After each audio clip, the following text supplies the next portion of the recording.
The war had been burning across the galaxy for 17 cycles, and nobody could remember a time before the dying started. Ambassador Velthrix stood before the great council chamber of the Galactic Concord and watched the holographic display show another system fall into the enemy.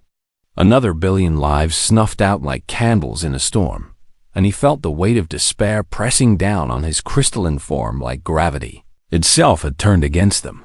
32 species had joined together to fight the Vethkai Dominion, and 32 species had learned what it meant to face an empire that had been conquering worlds.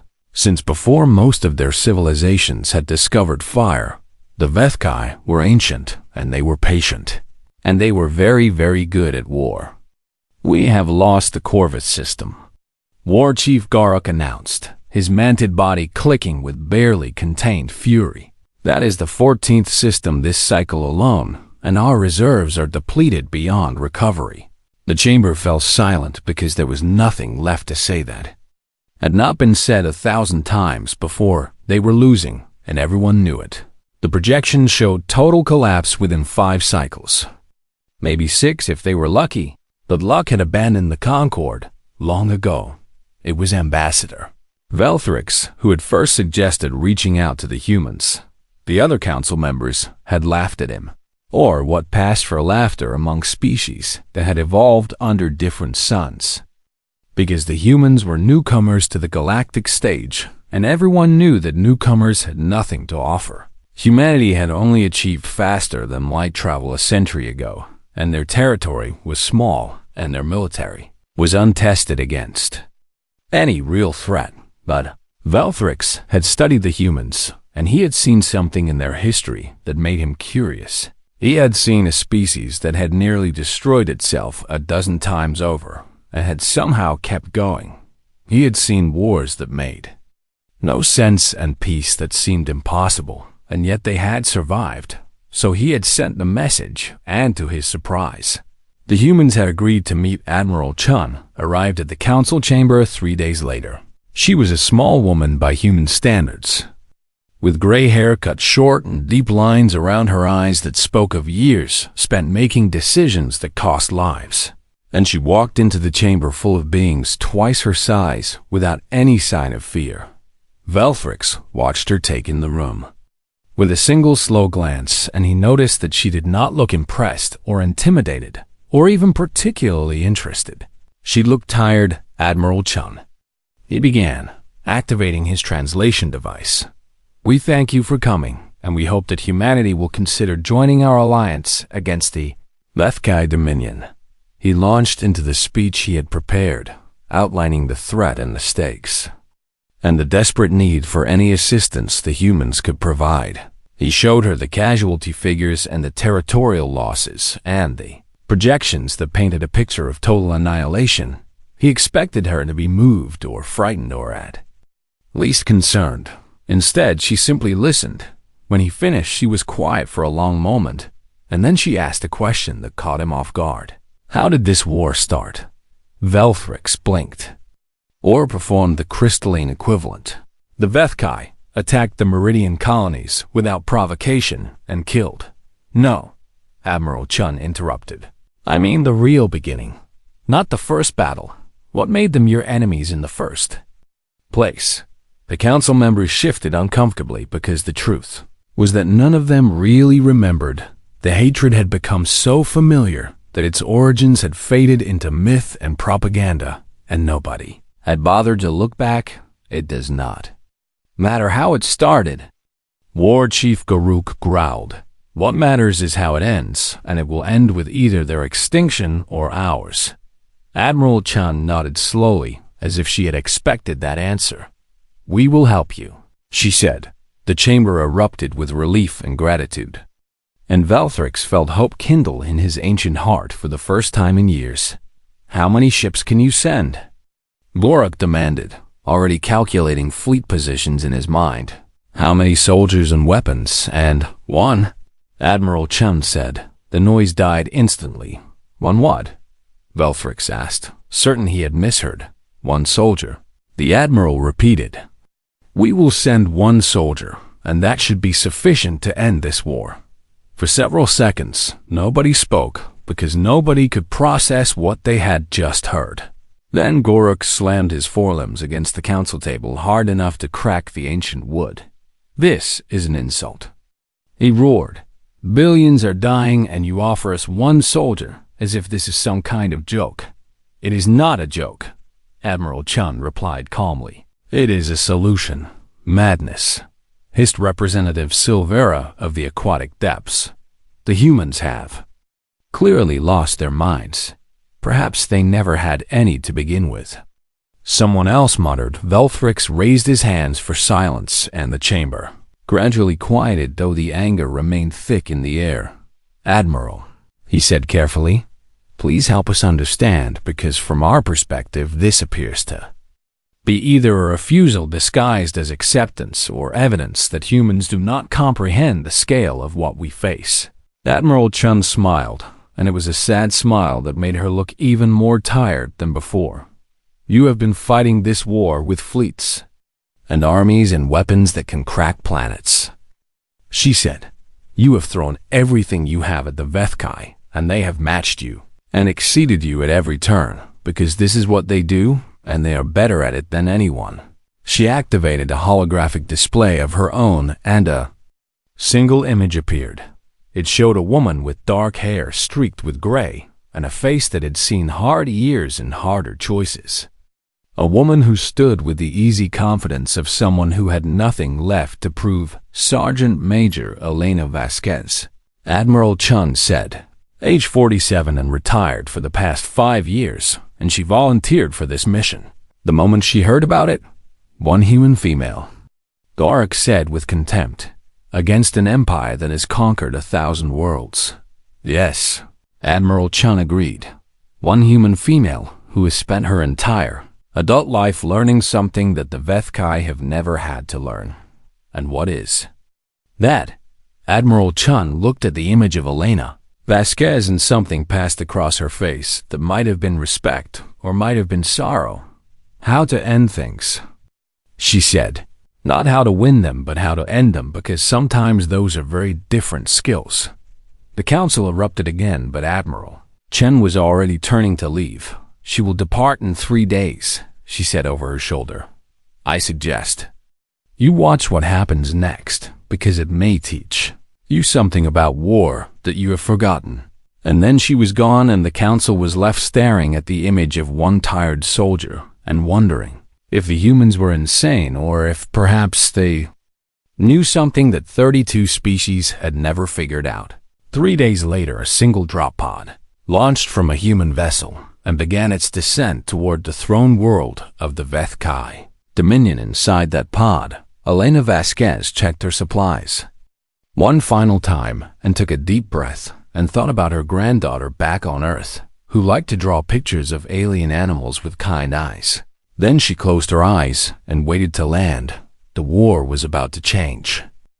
The drop pod hit the surface of Kethver Prime with a sound like thunder, and Elena Vasquez felt her teeth rattle in her skull as the impact dampeners absorbed most of the force. She had made drops like this before, back when she was young and fighting wars on worlds whose names she could barely remember now. But those drops had always been surrounded by other pods and followed by the chaos of battle. This time, she was alone. The pod's hatch opened with a hiss, and pale purple light flooded in, along with air that smelled like copper and something sweeter that she could not identify. She stepped out onto alien soil and stretched her back until it popped in 3 places, because she was 47 years old, and her body had started complaining about things that it used to handle without comment. The landscape around her was beautiful in a strange and terrible way. Mountains rose in the distance with peaks that seemed to glow from within, and the sky was the color of a bruise healing, and everywhere she looked, there were signs of a civilization that had been building things while her ancestors were still figuring out fire. This was the heart of the Vethkai Dominion, and she was the only enemy standing on it. She did not have to wait long for a response. The sound of vehicles reached her.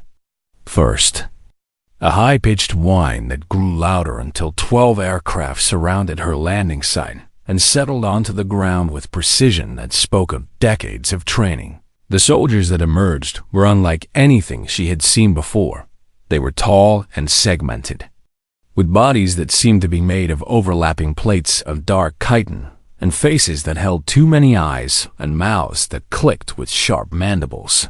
Each one carried a weapon that hummed with barely contained energy, and each one moved with the fluid grace of a predator that had never known what it meant to be prey.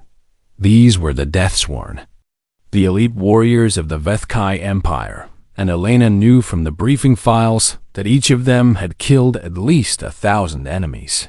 They had toppled civilizations and burned worlds, and they had never faced an opponent they could not destroy. They surrounded her in seconds, weapons raised and ready, and she could feel their confusion even through the language barrier, because nothing about this situation made any sense to them. A single soft-bodied alien with no weapons and no armor had just landed in the middle of their home world. It had to be a trap. It had to be some kind of trick. The largest of them stepped forward, and its translator crackled to life with a voice like stones, grinding together. "You will surrender immediately," it commanded. "You will be taken for interrogation, and you will reveal the nature of this pathetic human trick." Elena looked at the soldier, and then looked at the others, and then she did something that would be discussed in Vethkai military academies for generations. She sighed. It was not a sigh of fear or defeat, but the sigh of someone who had expected exactly this and was mildly disappointed anyway. "Which one of you is in charge?" she asked. The lead soldier's mandibles clicked in what might have been surprise or anger or both. "I am Commander Vethris of the Imperial Deathsworn, and you will address me with..." "Good," Elena interrupted. "Take me to your war emperor, because I am here to end this war, and standing around talking to you is wasting time." She turned and started walking toward the distant capital city, 300 kilometers away according to her briefing, as if the 12 most dangerous soldiers in the galaxy were nothing more than an inconvenient greeting party. For a moment, nobody moved. The Deathsworn had been trained to handle every possible scenario, from orbital invasions to suicide attacks to chemical weapons, but they had never been trained to handle an enemy who simply ignored them and started walking. Commander Vethris recovered first. "Stop," he ordered. "You cannot simply." "I can, and I am," Elena called back without turning around. "You can shoot me if you want, but then you will never know why I came, and your emperor will be very curious about that." She kept walking. Vethris looked at his soldiers and saw his own confusion reflected in their many eyes. They could not shoot an unarmed prisoner who was walking toward the capital of her own free will. That would be dishonorable, and the Vethkai valued honor above almost everything. But they could not let her walk alone either, because she was an enemy, and enemies did not simply stroll across the throne world without escort. "Follow her," Vethris ordered. "We will escort her to the capital and let the War Emperor decide what to do with this madwoman." And so began the strangest march in the history of the Vethkai Dominion. Elena walked at a steady pace that was neither fast nor slow, the pace of someone who had learned long ago that rushing led to mistakes, and mistakes led to graves. She did not speak, and she did not look back, and she did not sing.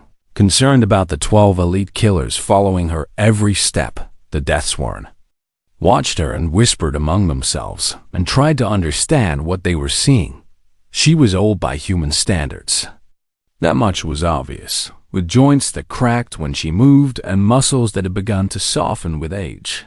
She carried no weapons of any kind, just a small pack with supplies and a worn leather book that she kept in her front pocket. She should have been terrified. She should have been begging for mercy or trying to escape, or at least asking questions about what would happen to her. Instead, she walked like someone going to meet an old friend, steady and sure and completely unafraid. By the time night fell and Elena stopped to make camp, Commander Vethris found himself genuinely curious about this strange human. He watched her gather some dry plants and start a small fire with tools from her pack. Her movements efficient and practiced, and he realized that she had done this many times before. "You were a soldier," he said, sitting down across the fire from her without quite knowing why. Elena looked up, and something flickered across her face that might have been surprise or might have been approval. "For 30 years. She confirmed.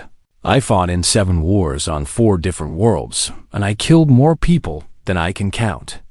"Then you understand what we are," Vethris said.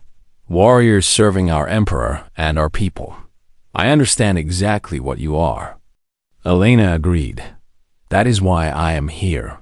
She pulled out a packet of dried food and began to eat, offering nothing more, and Vethris was left with questions that multiplied with every passing hour. Who was this woman? Why had the humans sent her? And what did she mean when she said she was here to end the war? The answers would come, but not yet. For now there was only the fire and the alien stars and the sound of a tired soldier eating her dinner while the greatest warriors in the galaxy watched and waited and wondered. 300 kilometers still lay ahead, and something told Vethris that every single step would change things in ways he could not yet imagine. The walk took 9 days. Elena did not hurry, because hurrying was not the point, and because her knees hurt in the mornings, and because she had learned long ago that the journey was sometimes more important than the destination on the first day. She walked through fields of strange purple grain that swayed in winds she could barely feel, and she thought about all the farmers who had planted those fields and all the families who would eat that harvest. War was easy to start when you thought about enemies, but harder when you remembered that enemies grew food and raised children and hoped for things, just like everyone else. On the second day, they passed through a village that had been destroyed by Concord forces. The buildings were blackened shells, and the ground was still scorched in places, and there were markers in the Vethkai style that Elena knew from her briefings were graves. The villagers who remained watched her pass with eyes full of hatred, and she did not blame them because she had seen that look before on human faces after human armies had done the same thing to human villages. "Your allies did this," Commander Vethris said, and his voice was cold with anger. 300 civilians who had never lifted a weapon. "I know," Elena replied. "And somewhere in Concord space there are villages just like this one that your forces destroyed, and the people there hate you just as much as these people hate me." She stopped walking and turned to face the watching villagers, and she did something that made the Deathsworn reach for their weapons. She bowed. It was a deep bow, the kind that humans made when they meant to show true respect and sorrow, and she held it for a long moment before straightening. "I cannot bring them back," she said, knowing her translator would carry her words. "I cannot undo what was done, and I cannot make the pain less. But I can tell you that I see them and I see you, and I am sorry." A young Vethkai female stepped forward from the crowd, and for a moment, Elena thought she might attack. Instead, the female just looked at her with eyes that held more pain than anger. "Why are you here?" she asked. "Are you here to kill us too?" "No," Elena said. "I am here to make sure no more villages burn, yours or anyone else's." The female studied her for a long moment, and then stepped back into the crowd without another word. Elena resumed walking, and the Deathsworn followed, and nobody spoke for the rest of the day. On the 4th day, they came across a broken irrigation pump in a small farming community, and Elena stopped to examine it while the Deathsworn watched in bewilderment. "What are you doing?" Vethris asked. "This pump is broken," Elena said. "It looks like a valve failure. I think I can fix it. We are not here to repair farm equipment." "No, but these people need water for their crops, and it will only take an hour." She set down her pack and got to work, and the Deathsworn stood around looking confused because this was not how prisoners behaved, and this was not how enemies acted. The farmer who owned the pump hovered nearby, clearly unsure whether to be grateful or terrified, and Elena smiled at her in a way that seemed to put her slightly at ease. "My father was a farmer," Elena said as she worked. "He used to say that pumps break at the worst possible time, usually right before harvest. The farmer made a sound that might have been agreement and slowly moved closer to watch what Elena was doing. By the time the pump was fixed, a small crowd had gathered, and several of the younger HFY were asking questions about human farming techniques. Elena answered them patiently, and when she finally resumed her walk, she left behind a group of people who were no longer quite sure what to think about humans. On the fifth day, the young female from the destroyed village caught up with them. "I want to know," she said, falling into step beside Elena. "I want to know why you came here alone, and what you think you can accomplish. What is your name?" Elena asked Cathara. "Cathara, I am Elena, and I came here because someone had to be first." "First to do what?" Elena was quiet for a moment, considering how to explain something that had taken her decades to understand. "When I was young, I thought that winning was the only thing that mattered," she said. "I thought that if you killed enough enemies and destroyed enough targets and achieved enough objectives, then eventually the war would end, and you would go home and everything would be fine. That is how war works." Cathara said. "That is how war starts," Elena corrected. "But it is not how war ends, at least not in any way that matters." She pulled out her leather journal and showed it to Cathara without opening it. "I kept a record," she said. "Every person I killed, every friend I lost, every choice I made that cost lives. I wrote them all down because I thought that if I remembered them, then their deaths would mean something. Did it help? No. But it taught me something important." "What?" Elena stopped, walking, and looked at Cathara with eyes that had seen too much to lie anymore. "It taught me that the only way to truly end a war is to be so tired of death that you are willing to put down your weapons first. Not because you have lost, but because you understand that winning and losing have become the same thing." Cathara was silent for a long time. "My family was killed in that village," she finally said. "My parents and my brothers and my daughter, who was only 4 cycles old." "I know," Elena said. "I could see it in your eyes. I want revenge. I want to kill every Concord soldier I can find and burn their worlds like they burn mine." "I know that too. And how can you ask me to put down weapons? How can you tell me that? Winning and losing are the same when they took everything from me." Elena reached out and put her hand on Cathara's arm, a gesture that should have been offensive between species, but somehow was not. "I am not asking you to forgive them," she said. "I am asking you to consider what happens after, when the revenge is done and the bodies are counted, and you look around at what is left. Justice happens. No, emptiness happens. I know because I have been there. I have had my revenge, and I have tasted that justice, and it was ashes in my mouth."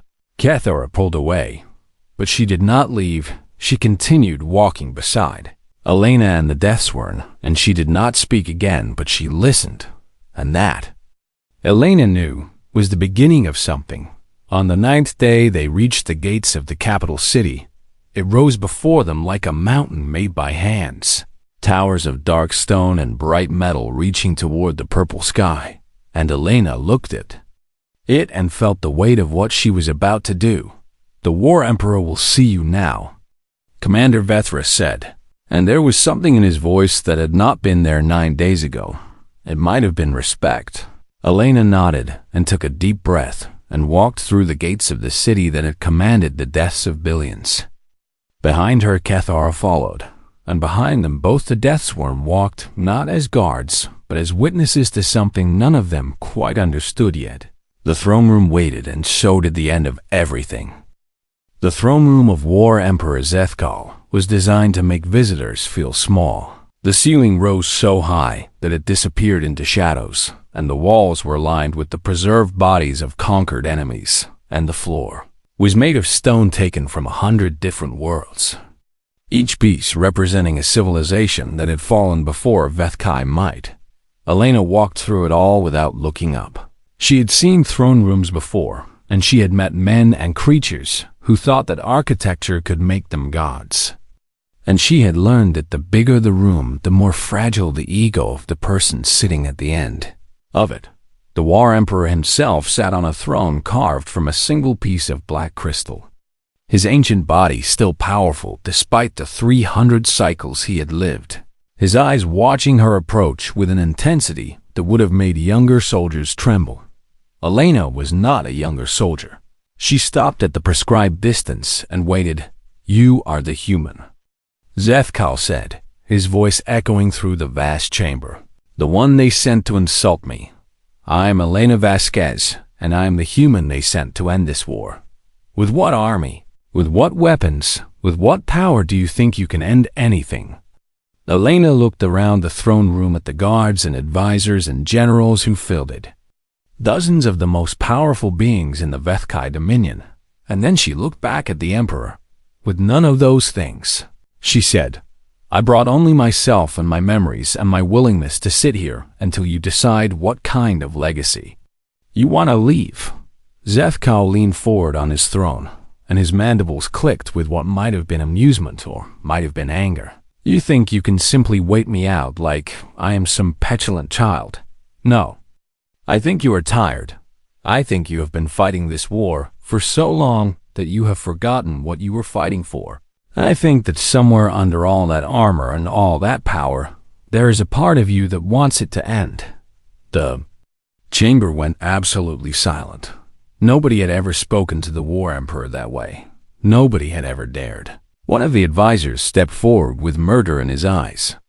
"This creature should be executed immediately for such disrespect." "Silence," Zethkal commanded, and the advisor froze. "I will hear what she has to say." Elena nodded and reached into her pack and pulled out the leather journal that she had carried across 300 kilometers of alien landscape. "I kept this for 41 years, she said, holding it up so everyone could see. "I started it on my first deployment when I was 16 years old, and I wrote in it after every mission and every battle and every moment when I had to decide who lived and who died." "What is it?" Zethkal asked. "A record, a list of names and faces. Everyone I could remember killing, and everyone I lost along the way."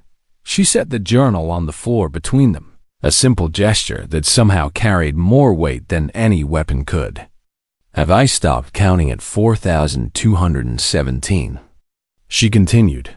"That was 20 years ago, and I stopped because the number had become meaningless. Just digits that could never capture what those lives had been or what it had cost me to take them." Zethkal was silent. "Your war with the Concord has killed approximately 8 billion sentient beings," Elena said. "That number will reach 20 billion before one side wins. Maybe 50 billion if it drags on long enough. And then whoever is left standing will look around at the ashes and wonder what any of it was for. We fight for our survival." Zethkal replied. "They attacked us first, and Did they?" The question hung in the air like a blade. "I have seen the records," Elena said. "Both sides claim the other attacked first, and both sides have evidence, and both sides are absolutely certain that they are right. And do you know what that tells me?" "What?" "It tells me that it does not matter. It tells me that the beginning of this war has been buried under so many lies and so much blood that the truth is lost forever. And all that remains is the killing." Zethkal rose from his throne, his massive form casting a shadow that covered Elena entirely. And for a moment she thought that this might be the end. But instead of violence, there was only a question. "Why did you come here? What do you actually want?" Elena looked up at him without fear and gave him the only answer she had. "I want to sit with you until you are ready to stop. I want to tell you about the 4,217, and I want you to tell me about the ones you have lost.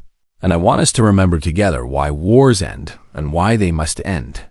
And if I refuse, if I have you executed right now, then I will die and the war will continue, and someday someone else will come.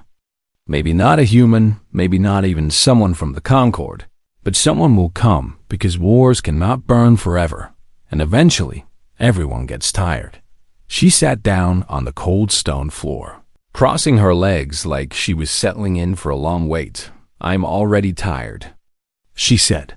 "I have been tired for 20 years, and I came here because tired is the only qualification that matters for this job." Zethkal stared at her, and the silence stretched out until it felt like it might break something. Then slowly, and with movements that betrayed every one of his 300 cycles, he sat back down on his throne. "Tell me about them," he said. "Tell me about the 4217. Elena opened her journal, and she began to speak. She told him about Private First Class James Morrison, who had been 18 years old, and had a letter from his mother in his pocket when Elena shot him during a friendly fire incident that had been covered up by command. She told him about the rebel leader on Kepler 442b, who had surrendered peacefully and been executed anyway, because someone higher up had decided that dead rebels were easier than living prisoners. She told him about her best friend, Sarah, who had died in her arms from wounds that medics could have treated if the supply lines had not been cut by Elena's own strategic recommendations. She told him story after story, name after name, face after face. And she did not stop when the sun set outside the great windows of the throne room, and she did not stop when the guards changed shifts, and she did not stop when her voice grew hoarse from speaking. Zethkal listened. And somewhere in the middle of the third day, he began to speak too. He told her about his first son, who had died in a battle that Zethkal had ordered. A battle that had been won at a cost that had never stopped hurting.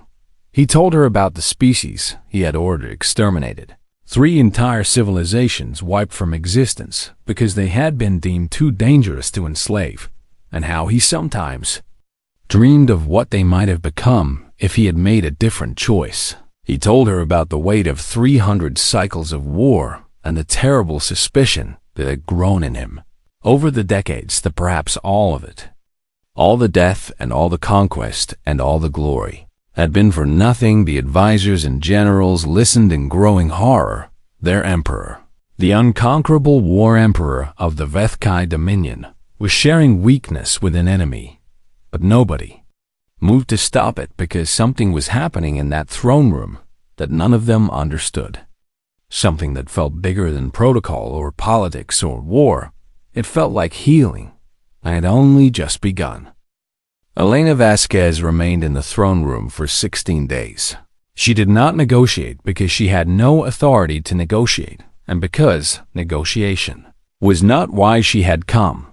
She did not threaten because she had no weapons, and because threats were not why she had come. She did not promise peace or victory or justice because she could not deliver any of those things, and because promises were not why she had come. She simply stayed when Zethkal raged about the injustices his people had suffered.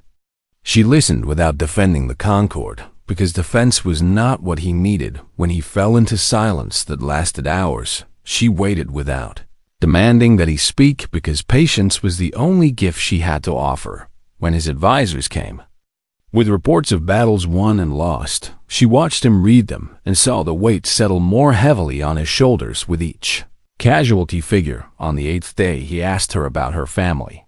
"I have a daughter named Maria," Elena said. "She is 23 years old, and she hates that I was a soldier, and she still does not understand why I volunteered for this mission. Does she not want the war to end?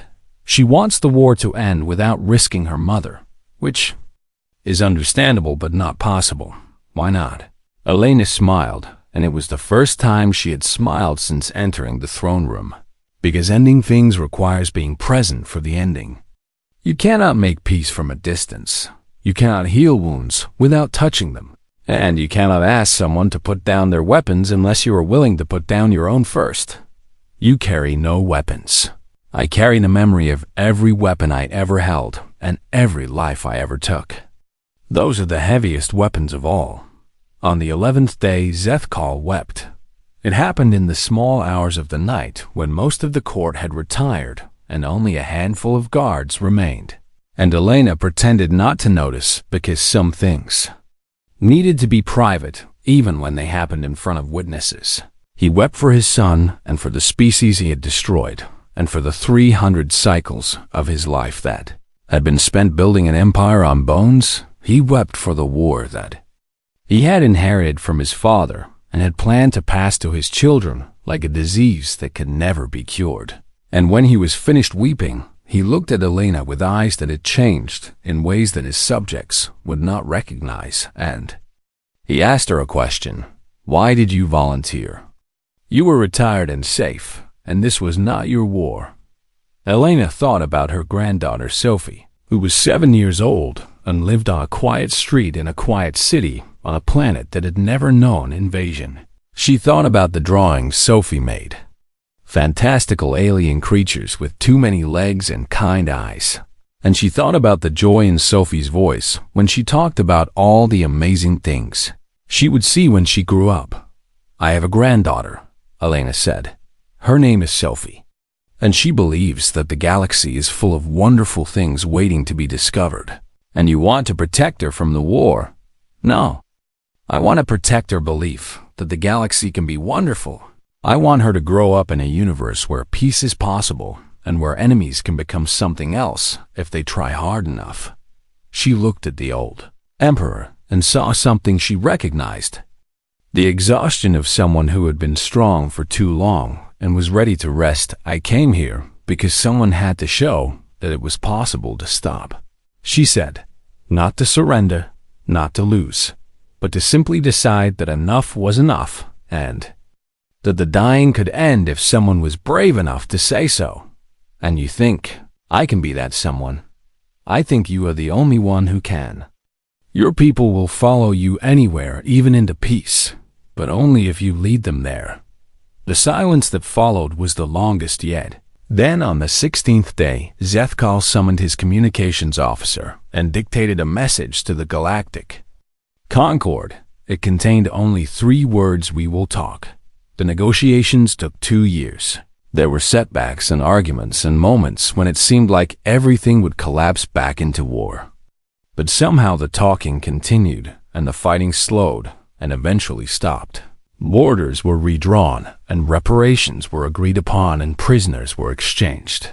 And none of it was fair or perfect or satisfying to anyone. But the dying stopped. Elena did not attend the final signing ceremony. By then she was already home in that quiet city on that quiet planet, watching her granddaughter play in the backyard with a cardboard spaceship they had built together. Sophie had decorated it with his drawings of aliens, creatures with too many legs and kind eyes, and she flew it through the air while making engine noises with her mouth.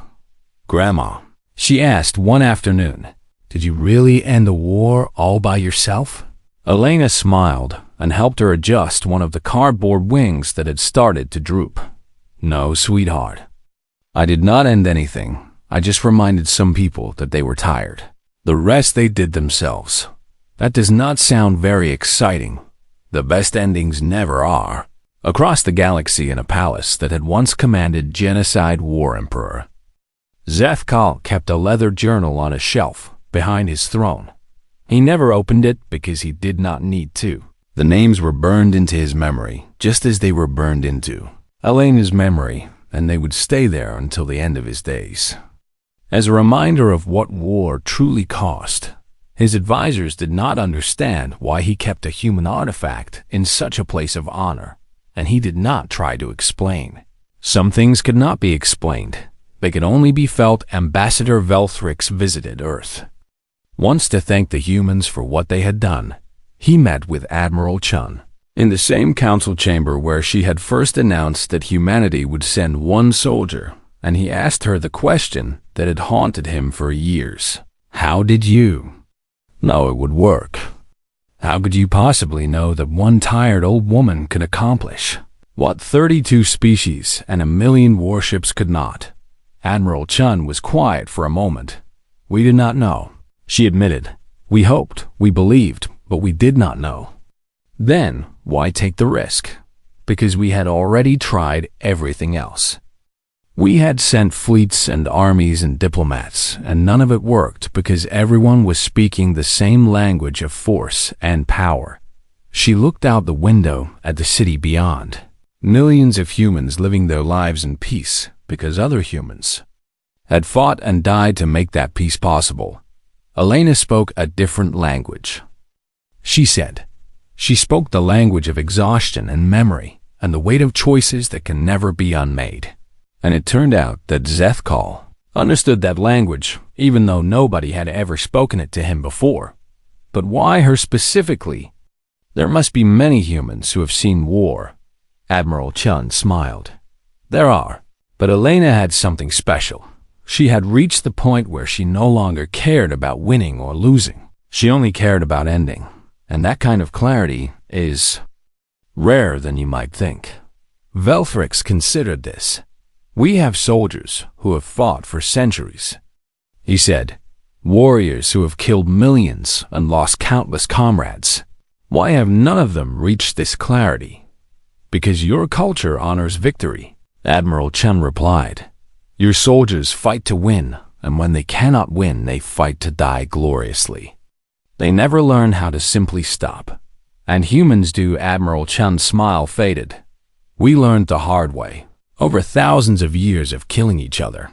We learned that glory is a lie and victory is temporary, and the only thing that lasts is the weight of what you have done. She turned to face him. That is what Elena carried into that throne room. Not weapons or threats or demands. Just the weight of 4,217 lives and the willingness to share. That weight was someone who had never been allowed to feel his own. And that was enough. It was enough because it was honest. And sometimes, honesty is the only weapon that matters. Velthrix returned to his homeworld with much to think about. He would spend the rest of his long life studying humans, trying to understand how a species so young and so fragile had learned. Something so profound, he never fully succeeded. But that was all right. Some things could not be understood. They could only be witnessed and remembered and passed on to those who came after, in the hope that someday nobody would have to learn these lessons again, because someone somewhere would remember that war ends not with victory, but with the courage to be tired first. And that was the gift that one human soldier had given to the galaxy. Not peace, not justice, not victory. Just the simple truth that endings were possible if someone was brave enough to begin them, and that was enough. That was always enough.